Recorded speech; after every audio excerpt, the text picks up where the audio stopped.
నమస్తే, welcome to విఎంపీ media. నేను మీ రిషి. ఇక ఈరోజు మనతో పాటు ఉన్న గెస్ట్ ఎవరు అంటే ఉస్మానియా యూనివర్సిటీకి సంబంధించిన విద్యార్థి నాయకులు ఇంద్రా నాయక్ గారు మనతో పాటు ఉన్నారు. వారిని అడిగి తెలుసుకుందాం. ఇంద్రా, నమస్తే.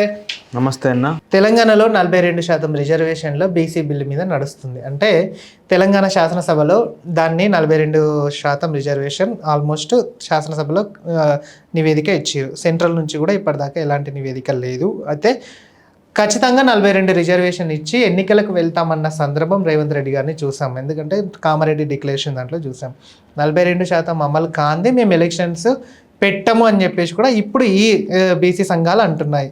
అది ఎంతవరకు చూడొచ్చు? ఇప్పుడు ఆ రోజు కాంగ్రెస్ పార్టీ అధికారంలో రావడం కోసం కామారెడ్డి డిక్లరేషన్ పెట్టారు.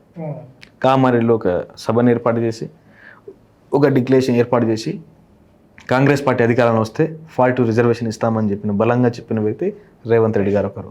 మరి ఇలా బలంగా చెప్పిన వ్యక్తి మనం ఏం చేయాలి, దీనికోసం ఎంత కొట్లాడాలి, ఎక్కడి దాకా వెళ్ళాలి అని ఆలోచిస్తే బాగుండు.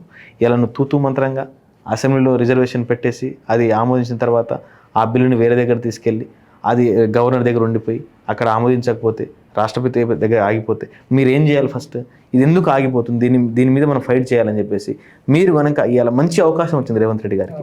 అసలు బీసీల బిల్లు మీద నువ్వు కనుక ఢిల్లీకి వెళ్ళి ఒక 10 రోజులు దీక్ష చేసి ఉంటే ఇలా మంచి పేరుండేది. ఇలా మంచి ఆపర్చునిటీ వచ్చింది మీకు. కొట్లాడండి. మీరెందుకు భయపడాలండి? మీరెందుకు భయపడాలి?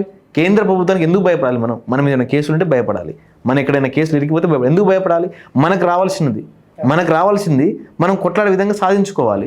మరి ఆ రోజు నువ్వు 10 రోజులు దీక్ష చేసి ఉంటాను, లేకపోతే అందరిని కూడబెట్టి ప్రతిపక్షాలు అందరిని తీసుకెళ్ళి అక్కడ కూర్చోబెట్టి 10 రోజులు దీక్ష చేసి ఉంటే ఇలా వేరే విధంగా ఉండేది. నువ్వు తూతూ మంత్రంగా 3 రోజులు కూర్చుంటే ఆడ 4వ రోజు సెషన్స్ అయిపోయినని చెప్పేసి మళ్ళీ పారిపోయి వచ్చిన ఇది చేయాల్సిన బాధ నువ్వు చెప్పిందే కదా. డిక్లరేషన్ ఇస్తా, నేను 42 రిజర్వేషన్ ఇస్తా అని చెప్పి ఇలా మాయా మాటలు మోసం చేసి నువ్వు ఇలా బీసీలకు అన్యాయం చేసినావు. ఆ బీసీ బిడ్డలు అందరూ తీసుకెళ్ళి ఒక 1,00,000 మందినో లేదా 2 లక్షల మందిని ఢిల్లీలో కూర్చోబెట్టుంటే ఇలా వేరే విధంగా ఉండేది. నీకు మంచి క్రేజ్ వచ్చేది. ఆ రోజు మమతా బెనర్జీ చేయలేదా? మమతా బెనర్జీ చేసింది కదా.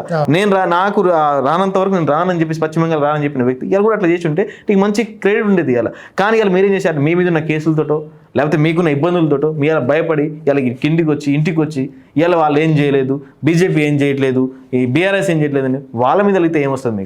మీరు చేయాల్సింది మీరు చేయండి. మీరు 10 రోజులు మీరు కూర్చుంటే మేము కూడా మాతో వచ్చేళ్ళం. మేము నిరుద్యోగుల బిడ్డలుగా, బీసీ బిడ్డలుగా మేము కూడా బయటకు వచ్చి మా ముఖ్యమంత్రి గారు అక్కడ ఉన్నారు, మా కోసం ఫైట్ చేస్తున్నారు, మేము కూడా వస్తున్నాం అని చలో ఢిల్లీ కార్యక్రమం పిలిపించిన వాళ్ళు. కానీ మీరు ఏం చేశారు? ఇలా వాళ్ళకి భయపడి, కేసులకు భయపడి, దానికి భయపడి, దీనికి భయపడి వచ్చి అలా మీరు తెలంగాణ రాష్ట్రంలో వాళ్ళకి ఇవ్వలేదు. ఇలా ఘటన కూడా మోసం చేశారు. ఇలా బీసీలకు మోసం, బీసీ బిడ్డలకు మోసం చేసిండు, నిరుద్యోగులకు మోసం చేసిండు, రైతులకు మోసం చేసిండు, గవర్నమెంట్ ఉద్యోగులకు కూడా మోసం చేసిండు. ఇలా 6 DL ఆగి ఉన్నాయి. అంటే ఇప్పుడు ఎలక్షన్స్ అడ్డుకుంటామని చెప్పేసి కూడా అంటున్నారు బీసీ సంఘాల నేతలు. 42% రిజర్వేషన్ ఖచ్చితంగా అమలు కావాలి అని చెప్పేసి కూడా అంటున్నారు. ఎలక్షన్స్ కోడ్ వచ్చిన తర్వాత మళ్ళీ మేము అడ్డుకుంటాం, మేము ఏదో దాన్ని పోరాడతాం అంటే కష్టం. ఎలక్షన్స్ కోడ్ మనం ముందు పెట్టుకుని అంటే రేవంత్ రెడ్డి గారికి తెలుసు 42% రిజర్వేషన్ ఇది అమలు కాదు తెలుసు. అయినా కూడా ఎందుకు హామీ ఇచ్చాడంటారు? అంటే గెలవాలి కదా, గెలవాలి. ఇప్పుడు అబద్ధం చెప్పి అయినా మేము అధికారంలో రావాలి, మోసం చేసి అయినా మేము అధికారంలో రావాలి. మీరు మోసం చేసే విధంలో మంచిగా మోసం చేయండి అంటున్నాం మేము కూడా.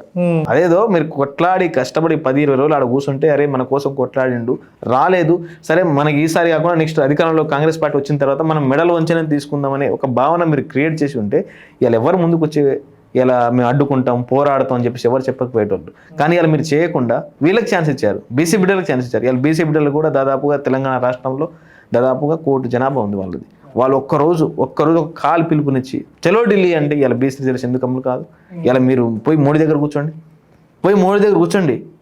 మీరు 1 కోటి మంది మీరు ఇలా తెలంగాణ రాష్ట్రం నుంచి ఎన్ని సంవత్సరాలు కొట్లాడుతున్నారు కదా, మీరు 70 నుంచి కొట్లాడుతున్నారు కదా. ఈ ఒక్కరోజు మాది, 10 రోజులు మాది కాదనుకుని మీరందరూ బిడ్డలు చలో ఢిల్లీ అని ప్రోగ్రాంకి పిలుపునివ్వండి. ఇలా మీరందరూ బయటికి రండి.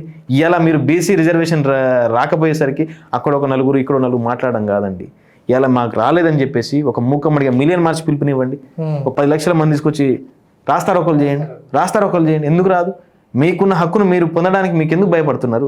మీ నాయకులే చేయాలా? మరి మీరు బీసీ బిడ్డలు, అందరూ బీసీ బిడ్డలు కదా, మీకు రిజర్వేషన్ అందరికీ కావాలి. మరి కొట్లాడేదేమో బీసీ నాయకులైనా, అందరూ పోదాం, అందరు కలుపుకొని ముందుకు వెళ్దాం, అందరు కలుపుదాం. ఇలా బీసీ బిడ్డైనా మా బిడ్డే, ఎస్సీ బిడ్డైనా మా బిడ్డే, ఎస్టీ బిడ్డైనా మా బిడ్డే. మనకు రావాల్సిన ఉద్యోగాలు, మనకు రావాల్సిన హక్కులు మనం కొట్లాడదాం, ముందుకు వెళ్దాం. అందరినీ తీసుకెళ్ళి ఉంటే ఇలా బీసీ రిజర్వేషన్ అమలయ్యేది. కానీ ఎవరి కాళ్ళు ఇండివిజువల్గా పోవడం వల్ల కొంతమంది గవర్నమెంట్కి ఫేవర్గా మాట్లాడడం, కొంతమంది బీఆర్ఎస్ ఫేవర్గా మాట్లాడడం, కొంతమంది న్యూట్రల్గా ఉండడం వల్ల ఏదైనా ఒక తాటి మీద ఉంటే ముందుకు వెళ్తుంది. అక్కడక్కడ వేగిపోతే దానికి శానిటీ ఉండదు.